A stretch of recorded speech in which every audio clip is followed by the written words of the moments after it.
It all started on a cold Thursday night. I was scrolling through work emails when my phone rang. It was Emily, my best friend since college. Her voice was trembling, broken, and for the first time in years, I didn't hear laughter on the other end. I I don't know where to go, she whispered. He left me. Everything's gone. Please, can I come to you? Without a second thought, I said, "Of course, come over." When she arrived that night, dragging 2 suitcases behind her, her eyes red and puffy, I felt a surge of protectiveness. She hadn't eaten all day, and I made her tea while she told me about how her husband had abandoned her, taken the money, blocked her everywhere. She felt completely alone. I guided her to the guest room and set up blankets, pillows, the little touches that made a house feel like a home. Ryan, my husband, met her politely, smiled, offered a handshake, made tea, said the right words. Everything seemed normal, and I felt proud of myself. I was helping someone in need. At first, the arrangement felt fine. Emily stayed mostly in her room, and I respected her space. But soon, small things began to change the dynamics of our home. She started waking up earlier than me, brewing coffee for Ryan without me knowing.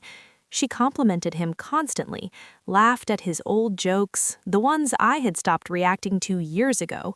She lingered in the kitchen, pretending to help while subtly moving things around to get Ryan's attention.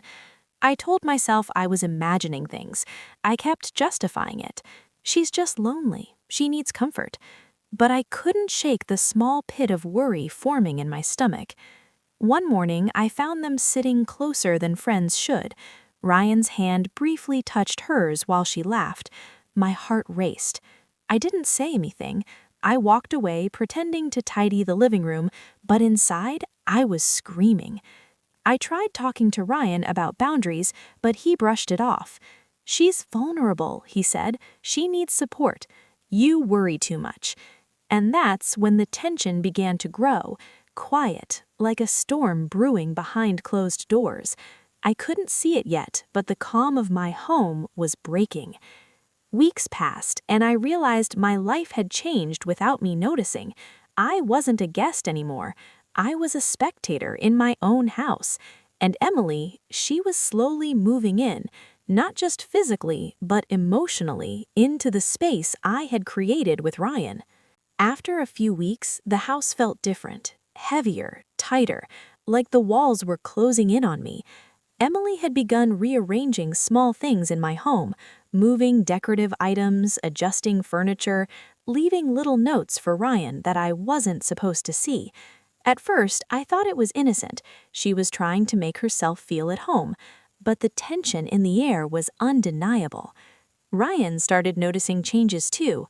He laughed more with Emily, shared inside jokes that I didn't understand, and sometimes he would glance at her in a way he hadn't glanced at me in years. I tried to ignore it, told myself I was imagining things, but deep down, I knew something was off. One evening, I came home late from work.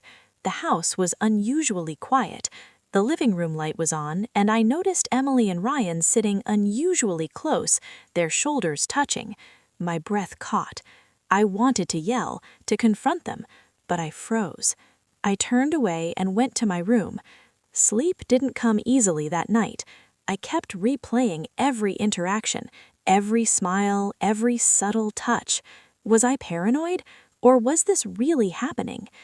A few days later, I came home to find Emily in my sweater.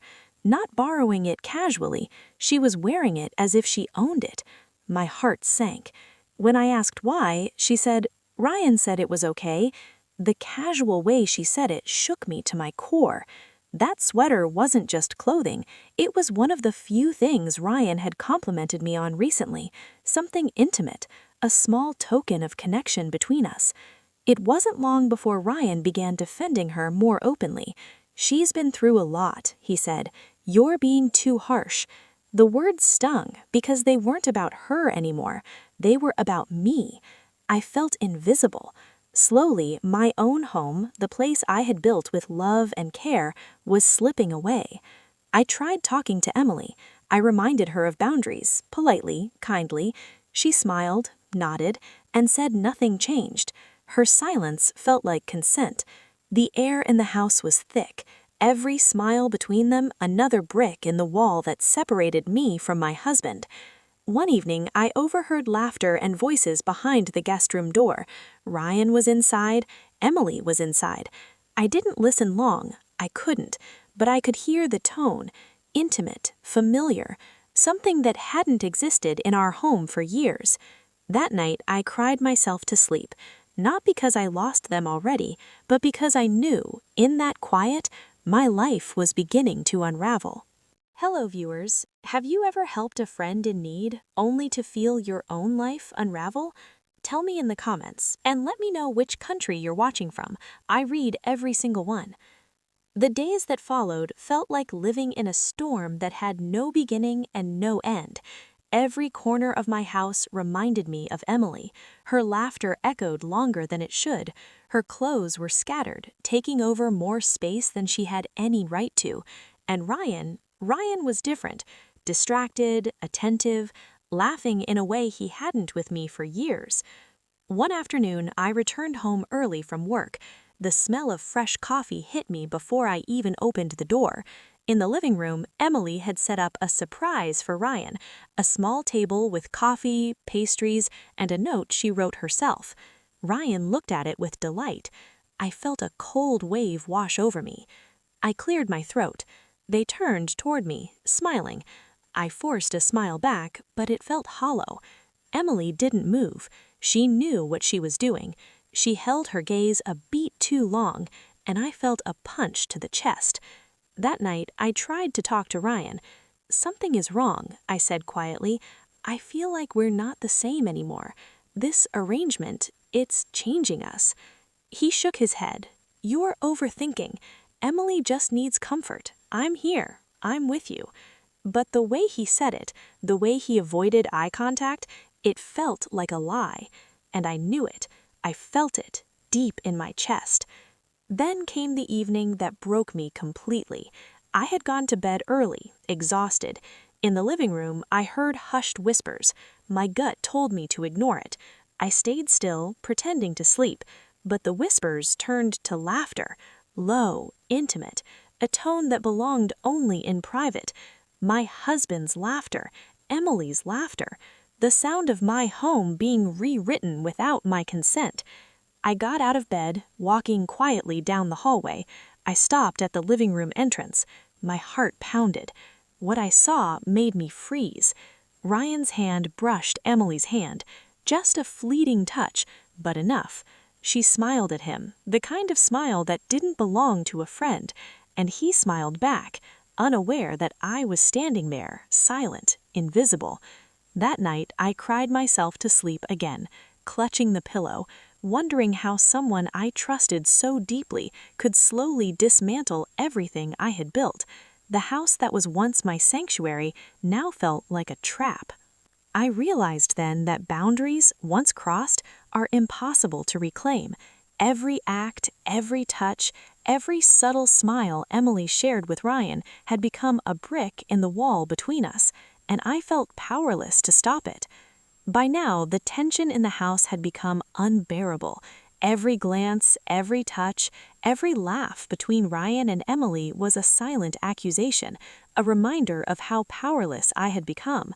My sanctuary had turned into a battlefield, one I didn't even know how to fight. That night, I waited for Ryan to go to bed. Emily was asleep in the guest room, and I sat alone in the living room, staring at the photos we had taken over the years. My hands trembled. The memories of love and trust felt like they belonged to someone else. I decided I could no longer stay silent. The next morning, I confronted Ryan. My voice was steady, though my heart was racing. "I can't do this anymore," I said quietly. "This arrangement, Emily living here, it's destroyed everything we had. I won't let it continue." He looked surprised, hurt, maybe even angry. "We can fix this," he said. "I love you. I'll stop it." But the damage was done.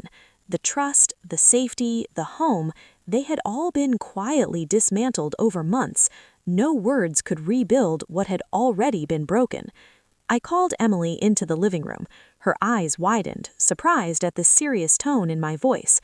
I explained everything, how I felt invisible, how her presence had crossed boundaries, and how my marriage was unraveling. She listened, expressionless, and then simply nodded. No apology, no excuse, just acknowledgement. I gave her one final instruction. You leave today and never step foot in this house again. Emily packed her things silently, without argument, without drama. Ryan tried to intervene, but I stood firm. The weight of months of betrayal had made me stronger, and I finally understood that boundaries exist for a reason, even with those we love most. After she left, I finally allowed myself to breathe. The house was quiet, finally mine again. Ryan apologized.